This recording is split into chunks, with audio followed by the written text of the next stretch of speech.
kwa kuyatoa maisha yangu kwa Bwana, kama Ibrahimu alipopata ujumbe wa ujumbe wa Yesu ni ujumbe wa imani.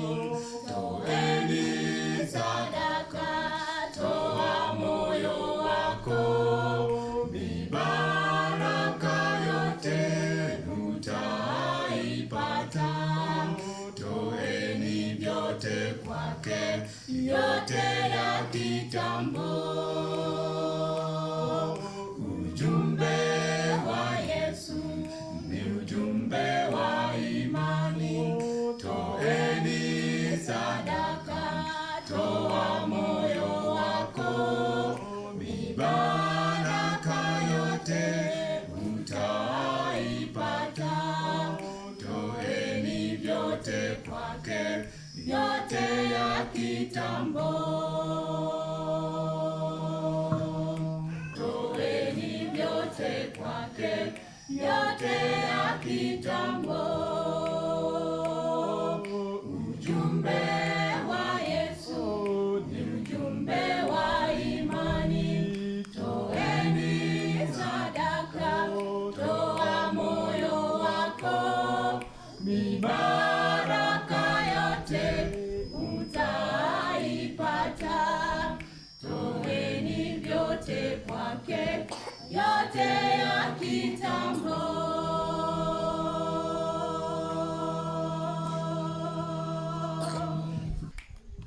Tutangaze neno la Mungu kungali na rehema. Tuwaokoeni wenzetu mikononi mwake Shetani.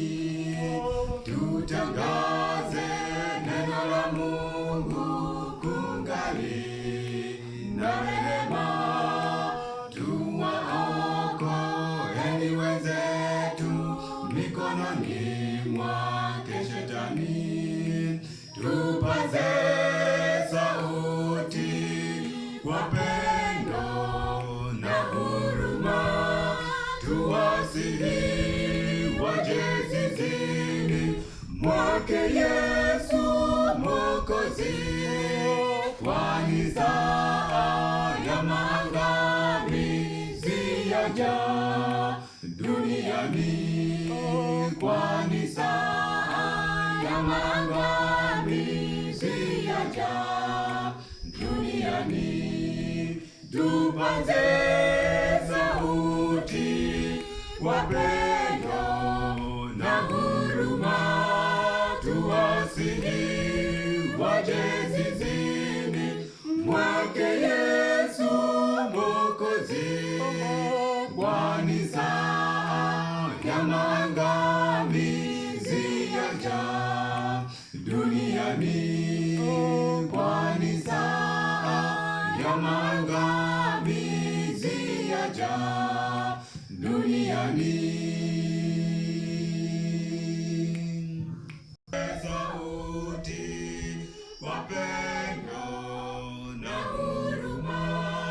Tuwasihi waje zizini mwake Yesu Mwokozi, kwani saa ya maangamizi yaja duniani. Kwani saa ya maangamizi yaja duniani. Tupaze sauti kwa pendo na huruma.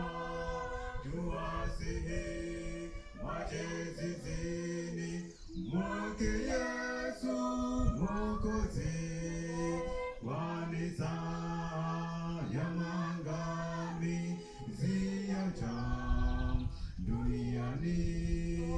Kwani saa ya maangamizi yaja duniani.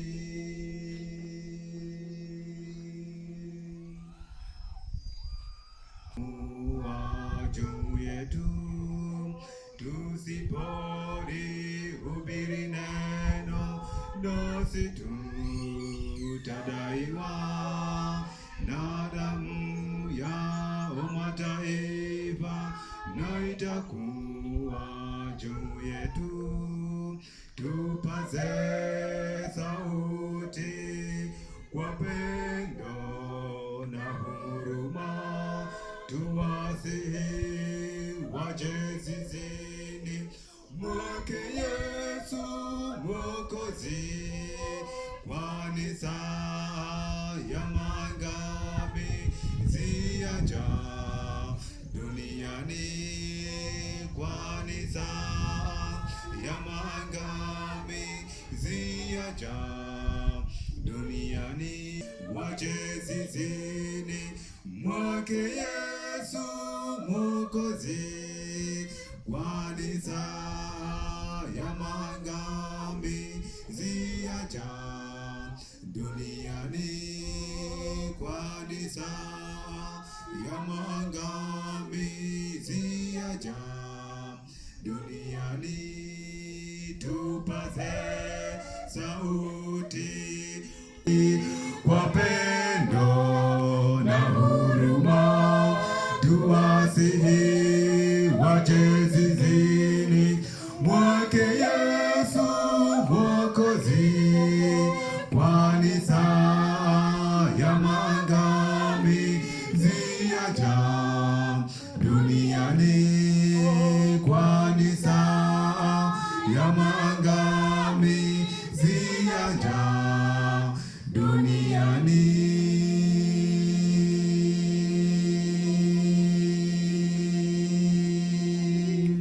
Amina.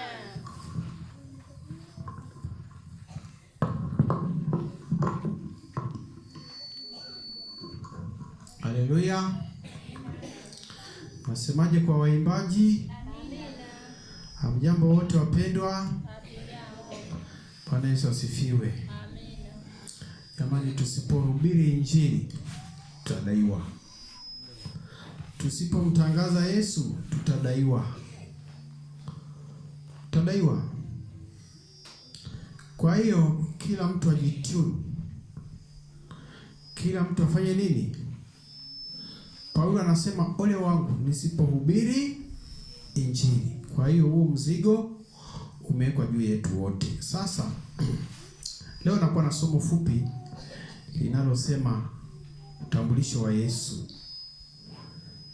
Utambulisho wa nani? Wa Yesu. Ni ushuhuda wa Yohana na wanafunzi wake wakimtambulisha Yesu kama Masihi kwa kutumia majina manne au vyeo vingapi? Vinne.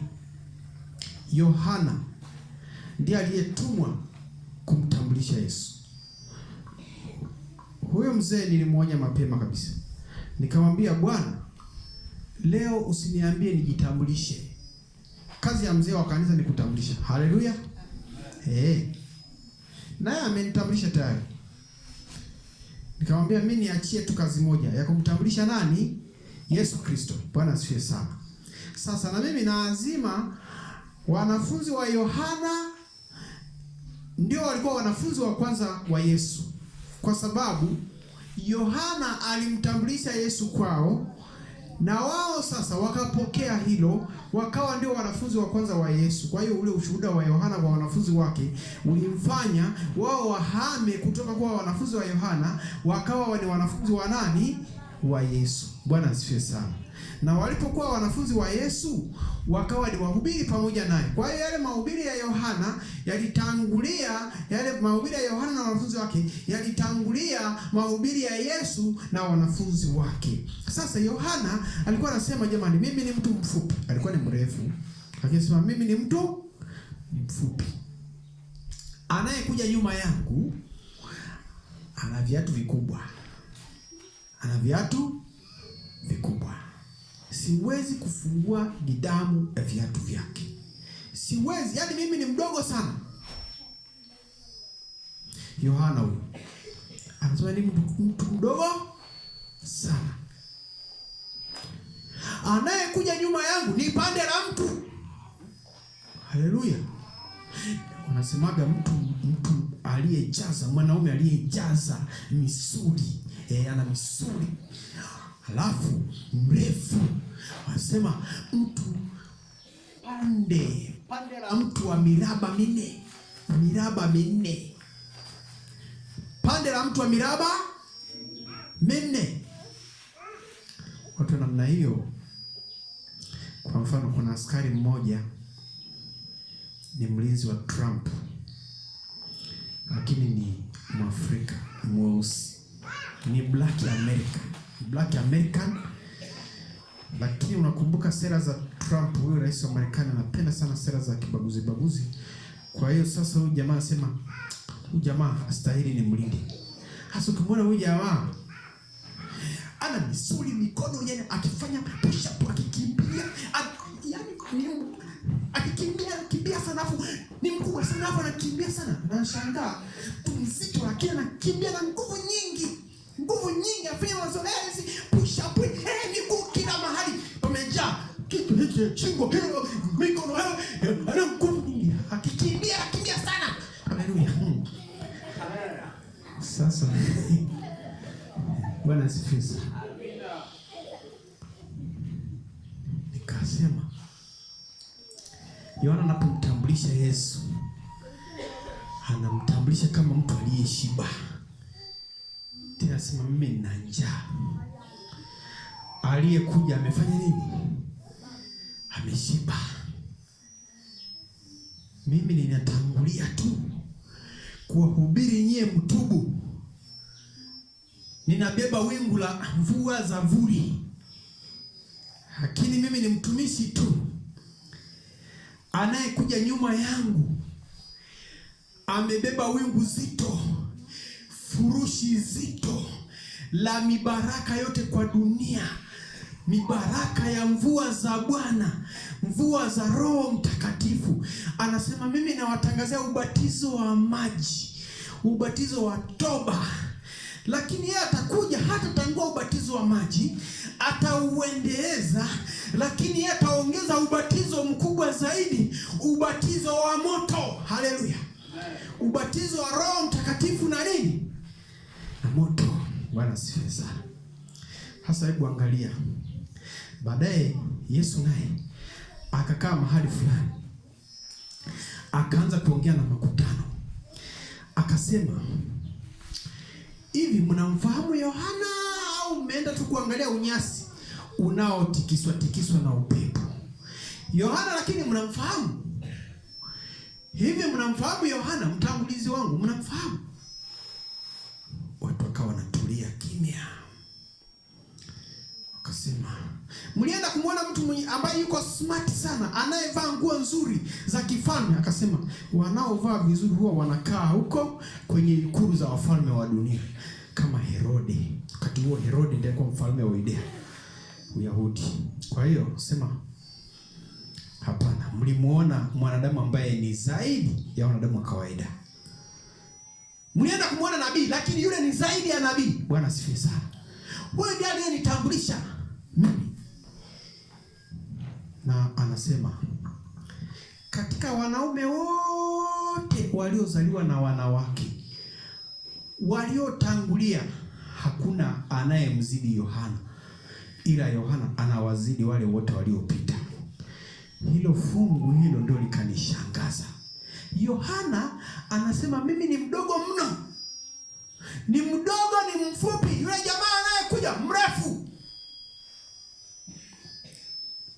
Yesu anasema wale wanaume wote waliozaliwa na wanawake. Nadhani ambaye hajazaliwa na mwanamke ni Adam tu. Sawa? Kwa hiyo ukija kwa Kaini, Abeli, Enoko, yale majitu kabla ya gharika yalikuwa marefu mno.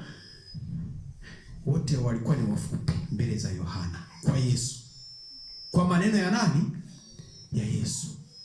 Na anasema hata manabii wote waliotangulia wa Agano la Kale wametoa unabii na wametangulia, lakini hakuna ambaye anamfikia Yohana. Na Yohana ndiye amefunga Agano la Kale. Yeye ndiye nabii wa mwisho wa Agano la Kale. Lakini hawezi kuwafikia ninyi wanafunzi wa ufalme wa mbinguni, ambao mmekaa miguuni pangu na kulishwa rojo na kusikiliza maneno ya uzima anayosema Yesu mwenyewe. Bwana asifiwe sana. Haleluya. Wangapi wananielewa? Bado kuka kidogo, bado sijafika. Anasema hivi, tangia Yohana Mbatizaji amemaliza kuhubiri, watu wenye nguvu wanakuja, wanasimama. Ni kizazi cha majitu. Sema kizazi cha majitu.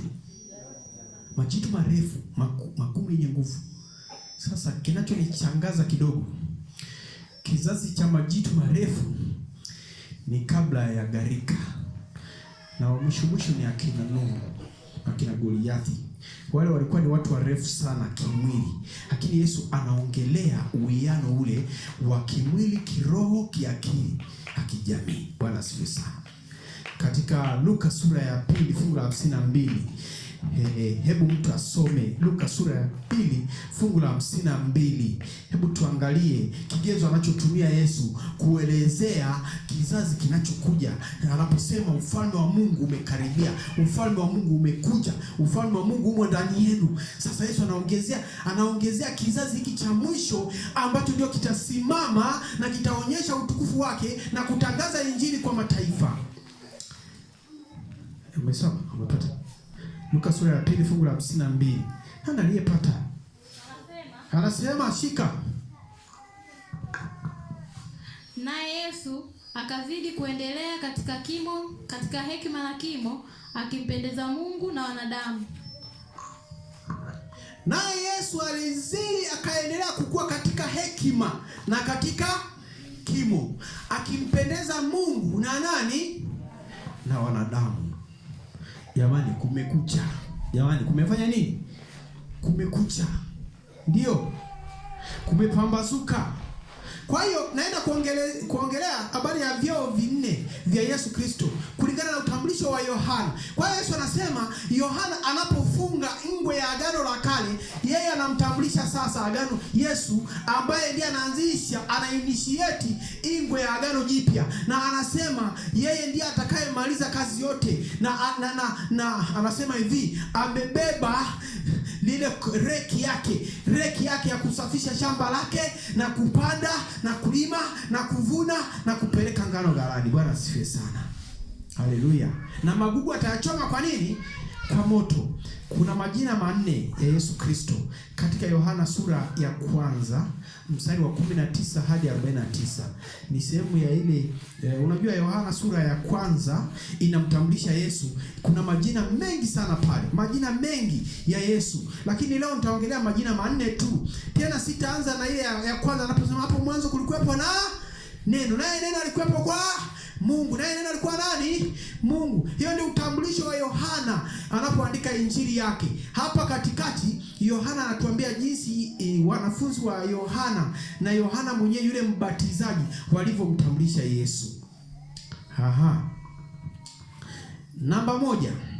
Yesu ni mwana kondoo wa Mungu. Yesu ni nani? Mwana kondoo wa Mungu. Tusome injili ya Yohana sura ya 1 mstari wa 29 na 36. Anasemaje? Anasema siku ya pili yake amuona Yesu anakuja kwake. Akasema, tazama mwana kondoo wa Mungu aichukuaye dhambi ya ulimwengu. 36. Akamtazama Yesu akitembea, akasema, tazama mwana kondoo wa Mungu.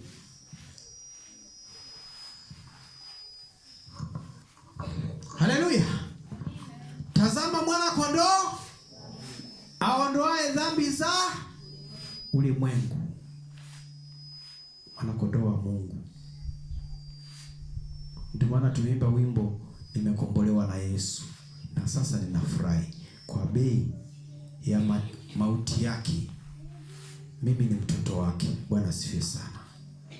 Tazama mwana kondoo wa Mungu aondoaye dhambi za ulimwengu. Manake Yesu ni mtumishi wa Mungu atesekaye, yule aliyeelezwa katika Isaya 53 ukasome Isaya 53, anaelezea mtumishi wa Mungu atesekaye na kufa kwa ajili ya dhambi za ulimwengu. Anasema kwa kupigwa kwake sisi tumepona. Yohana anamtambulisha Yesu kama mwana kondoo wa Mungu, yaani ni mtumishi wa Mungu aondoaye dhambi za ulimwengu, ambaye Filipo anakuja kumuita mwana wa Yusufu. Bwana asifiwe sana. Ukiona fungu la 45 hiyo Yohana sura ya kwanza fungu la 45 anasemaje? Anasema Filipo akamwona Nathanaeli akamwambia, tumemwona yeye aliyeandikiwa na Musa katika Torati na manabii, Yesu mwana wa Yusufu, mtu wa Nazareti. Ukishaona Yesu anaitwa mwana wa Yusufu, anamaanisha Yesu ni mtumishi mchapa kazi. Bwana asifiwe sana. Yesu ni mtumishi mchapa kazi. Kwa hiyo Yesu alikuwa sio mzembe. Yesu alikuwa anafanya kazi kwa mikono yake na kwa miguu yake na kwa mwili wake, anafanya kazi. Alikuwa ni mtu ambaye ana afya nzuri, yuko strong, amekula vizuri, ameshiba, yuko imara, amekuwa katika hekima na kimo. Alikuwa na kimo, alikuwa ni mrefu kwa umbile la mwili wake. Bwana asifiwe sana. Anamtambulisha Yesu mwana kondoo wa Mungu. Ukisoma katika Marko sura ile ya 10 mstari wa 45 anasema kwamba yeye amekuja kutumika. Yeye ni mtumishi, anatumika na kilele cha maisha yake anatoa maisha yake iwe fidia kwa wengine. Hiyo ni kazi ya mwana kondoo. Bwana asifiwe sana. Hiyo ni kazi ya nani? Ya mwana kondoo wa Mungu. Cheo kingine, Yesu sio mtumishi tu, sio mwanadamu wa kawaida. Yesu ni mfalme. Yesu ni nani? Mfalme. Anayemtambulisha Yesu kama mfalme ni yule anayeitwa Nathanaeli. Ukisoma Yohana sura ya kwanza fungu la 49. Yohana sura ya kwanza fungu la 49. Anasemaje? Umeona hiyo?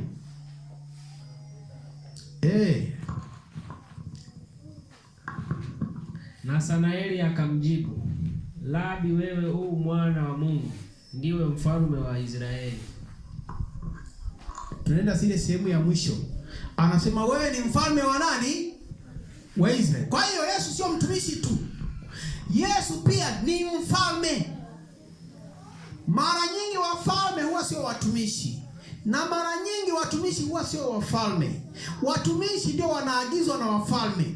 Wao ndio wanafanya ile dirty job, kazi ya kusafisha, kazi ya kutakasa, kazi ya kulima, ni watumishi. Alafu wafalme wao wanaagiza tu, wapo pale ikulu, wanaketi kwenye viti vya enzi. Sasa Yesu ameunganisha watumishi na wafalme. Bwana asifiwe sana. Yesu ni mtumishi, lakini Yesu pia ni mfalme wa Israeli. Bwana asifiwe sana. Yesu ni mfalme wa Israeli. Yesu ni mfalme. Yesu ni mtumishi. Yesu ni mfalme. Mtumishi anatakiwa awe na nguvu. Awe na nini? Nguvu. Mfalme anatakiwa awe na hekima. Haleluya. Sasa mnaanza kunielewa eh? Mfalme anatakiwa awe na nini? Awe na akili nyingi. Na ndio maana Suleimani alikwalifai kwa mfalme wa Israeli, maana alienda kule mlimani Gibeoni, akamwomba Mungu, akamlilia Mungu usiku kucha, akamlilia Mungu, akamtokea, akamwambia uniombe unachotaka na mimi nitakupa. Akasema, Mungu, ninaomba unipatie hekima ili niweze kuongoza watu wako Israeli, ili niweze kuwaongoza watu wako, niweze kuwaamulia. Bwana asifiwe sana. Sasa kwa sababu watu wengi wanagombana, mfalme ndiye hakimu wa mwisho, si ndio? Watu wanalumbana, taifa litakuwa na amani mfalme akiwa na akili. Lakini mfalme akiwa mpumbavu, mama we, taifa litateseka. Lipumbavu linatawala watu, taifa litapumbazika. Lakini mfalme mwenye akili, mwenye hekima, atafanya taifa liibuke. Bwana asifiwe sana. Ndio maana tunaona sasa Yesu akitambulishwa kama mfalme wa nini? Wa Israeli. Mungu akampatia hekima Suleimani. Kwa hiyo Yesu ni mfalme. Halafu Yesu ni mtumishi. Kama ni mtumishi alikuwa katika kimo. Kama ni mfalme alikuwa katika hekima. Haleluya. Aya, cheo cha tatu cha Yesu Kristo. Cheo cha tatu cha nani? Cha Yesu Kristo. Hapa ameelezea mwenyewe kwamba yeye ni mwana wa Adamu. Yeye ni nani? Bwana wa mbingu na nchi, au muunganishi wa mbingu na nchi. Haleluya.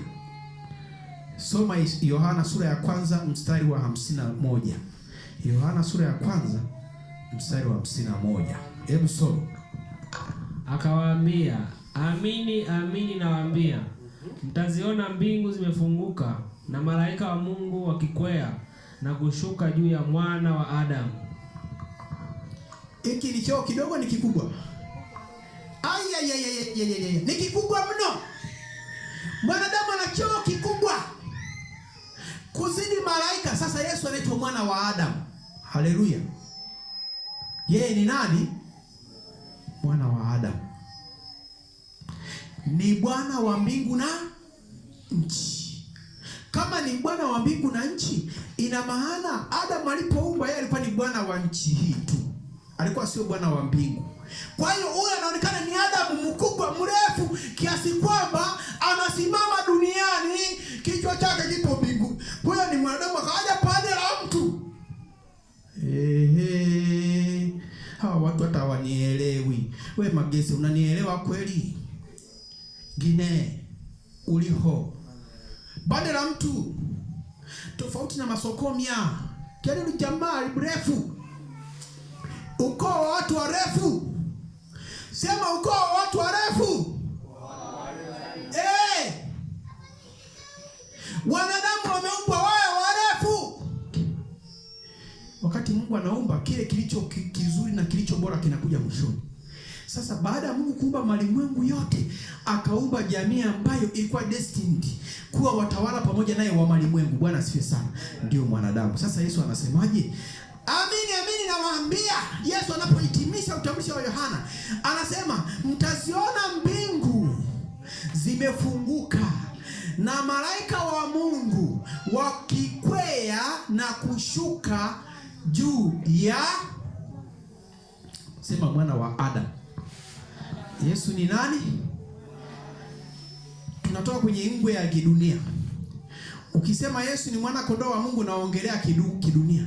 Ukisema Yesu ni mfalme unaongelea kidunia. Yesu amekwenda nje ya dunia hii. Anaongelea habari ya cheo cha tatu hapa, Yesu kama mwana wa Adamu. Tena sio Adamu wa kwanza alikuwa ni mtu anayepumua, lakini Adamu wa pili ni roho yenye kuhuisha. Bwana asifiwe sana. Yohana Mbatizaji anatayarisha njia ya Bwana. Anaandaa njia. Lakini Yesu mwenyewe anasema mimi ni njia. Anakujitambulisha kwamba yeye ndiye njia, ile ngazi aliyoiota Yakobo inayounganisha mbingu na nini? Na nchi, ambayo malaika wanapanda na kushuka. Yesu amekuja kupatanisha. Anasema hapo mwanzo Mungu aliziumba mbingu na nchi. Aliziumba mbingu na nchi akastarehe. Bwana asifiwe sana. Baada ya kumaliza hiyo kazi akasema hivi ndivyo vizazi vya mbingu na nchi.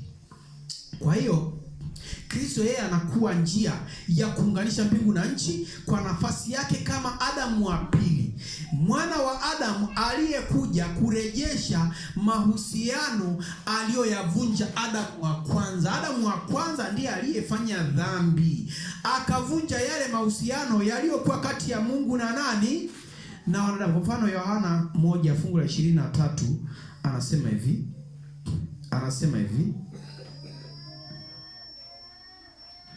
Anasema mimi ni sauti ya mtu aliaye nyikani, inyosheni njia ya Bwana. Inyosheni njia ya nani? Ya Bwana. Kwanza dunia hii ni nyika. Ni nyika kwa sababu gani? Watu wamefanya dhambi. Kwa hiyo kuna jangwa, kuna magonjwa, kuna njaa, kuna kifo. Lakini Mungu anaporejesha ufalme wake hapa duniani, kuna kuwepo na amani tele. Bwana asifiwe sana. Kwa hiyo Yesu ndiye anakuwa chief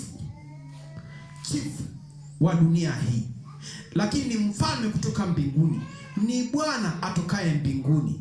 Kwa hiyo Yesu ni mwana wa Adamu na anakuja kuunganisha mbingu na nchi. Anasema mimi ndimi njia, kweli na nini na uzima, mtu haji kwa Baba ila kwa njia yangu. Na ukisoma Wakorintho wa kwanza sura ya 15 mstari wa 45 hadi 49 utaona jamii hiyo inayokuja kutawala malimwengu yote. Hiyo ni jamii kubwa ya watu warefu mno, hata malaika wako chini yake. Hata watawala malimwengu yote wapo chini yake. Viumbe vilivyo katika sayari mbalimbali wapo chini yake. Anasema sura ya 15 fungu la 45 hadi 49, ndivyo ilivyoandikwa, mtu wa kwanza Adamu akawa nafsi iliyo hai, yaani akawa ni mtu anayepumua. Adamu wa mwisho ni roho yenye kuhuisha, roho. Kwa hiyo ina maana hao wanadamu watakao kwenda kutawala na Yesu mbinguni milele zote watakuwa wanahuisha kwa njia gani? Watakuwa wanasimulia kisa cha ukombozi. Nimekombolewa na Yesu. Na sasa wakisimulia kisa cha ukombozi, malimwengu yote yanafurahi, malimwengu yote wakiimba ule wimbo wa ukombozi, wanaimba ule wimbo, alafu madunia yote sayari mbalimbali, yani watafurahisha malimwengu, wataimba, wanahuisha, kwa sababu Adamu wa pili ni roho yenye kuisha, roho ya ibada kwa Mungu. Saa inakuja waabudu halisi watamwabudu Mungu katika roho na nini na kweli. Mtu wa kwanza akawa nafsi iliyo hai. Adamu wa mwisho ni roho yenye kuisha, lakini hautanguli ule wa roho bali ule wa asili. Baadaye huja ule wa roho. Mtu wa kwanza atoka katika nchi, ni wa udongo. Mtu wa pili atoka mbinguni. Kama ilivyo yeye wa udongo, ndivyo alivyo wale wa udongo. Kama alivyo yeye mbinguni, ndivyo alivyo mbinguni. Na kama tulivyochukua sura yake ile wa udongo, kadhalika tutaichukua sura yake yeye aliye wa mbinguni. Bwana asifiwe sana. Yesu ni mwana wa Adamu. Ni kiunganishi kati ya mbingu na nini na nchi. Cheo cha juu kabisa kuliko vyote cha Yesu kinaonyeshwa hapa. Yesu ni Masihi, ni mwana wa Mungu. Mwana wa Mungu, sio tu mwana wa Adamu, lakini Yesu ni nani? Mwana wa Mungu. Yohana sura ya kwanza mstari wa 41. Namalizia. Yohana sura ya kwanza mstari wa 41. Umeiona? Anasemaje?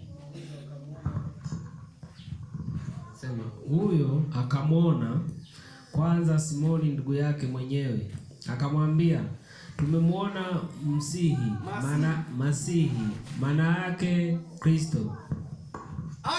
Huyu ni ndugu yake Simoni ambaye ni nani? Andrea.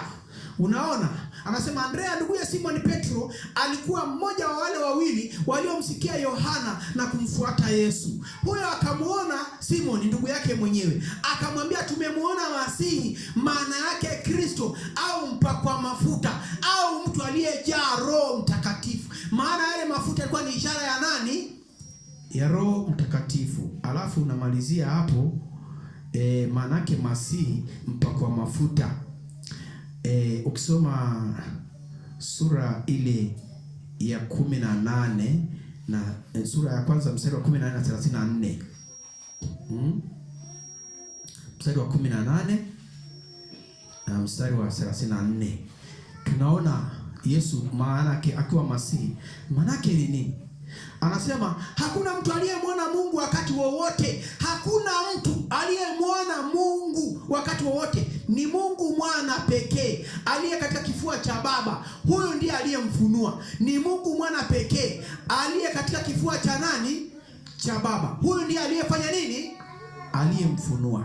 Bwana asifiwe sana. Mungu mwana pekee. Ukisoma 34 Yohana anasemaje? Anasema hivi, nami nimeona tena nimeshuhudia ya kuwa huyu ni mwana wa Mungu. Nimeona na kushuhudia kuwa huyu ni nani? Mwana wa Mungu. Ukianza 32 au anasema hivi, anza 31.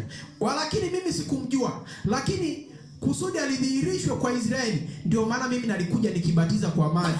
Tena Yohana akashuhudia akisema, nimemwona Roho akishuka kama hua kutoka mbinguni, naye akakaa juu yake. Roho akashuka juu yake, akakaa juu yake. Wala mimi sikumjua, lakini yeye aliyenipeleka kubatiza kwa maji, huyo aliniambia, yeye ambaye utamwona Roho akishuka na kukaa juu yake, huyo ndiye abatizaye kwa Roho Mtakatifu. Huyo ndiye abatizaye kwa nani? Kwa Roho Mtakatifu. Alafu 34 anamalizia kusema, nami nimeona tena nimeshuhudia kuwa huyu ni mwana wa Mungu. Huyu ni nani? Mwana wa Mungu. Bwana asifiwe sana. Yesu ni Masihi au mpakwa mafuta au mwana wa Mungu aliyejaa Roho. Na ndio maana baadaye Petro alipopewa mtihani, wanafunzi wote walipopewa mtihani, Petro aliibuka mshindi kwa sababu alifafanua maana ya Yesu Kristo. Akasema, wewe ni Kristo mwana wa Mungu aliye hai. Kwa hiyo sisi, tazameni ni pendo la namna gani aliyotupa Baba kwamba sisi tuitwe wana wa nani? Wa Mungu. Kwa hiyo tunakuwa warefu zaidi. Na ndio maana mpango wa Mungu ni kwamba wanadamu washirikishwe asili ya kimungu. Hawatakuwa Mungu, lakini watashirikishwa asili ya Mungu, na watazidi kushirikishwa asili ya Mungu, na wao watazidi kung'aa kama nyota milele na milele. Bwana asifiwe sana. Tusimame.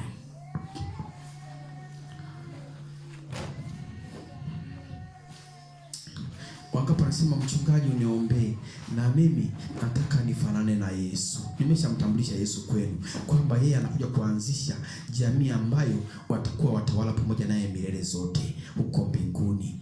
Pamoja naye watatembea huku na huku, watatawala malimwengu yote, na Roho Mtakatifu atujaze.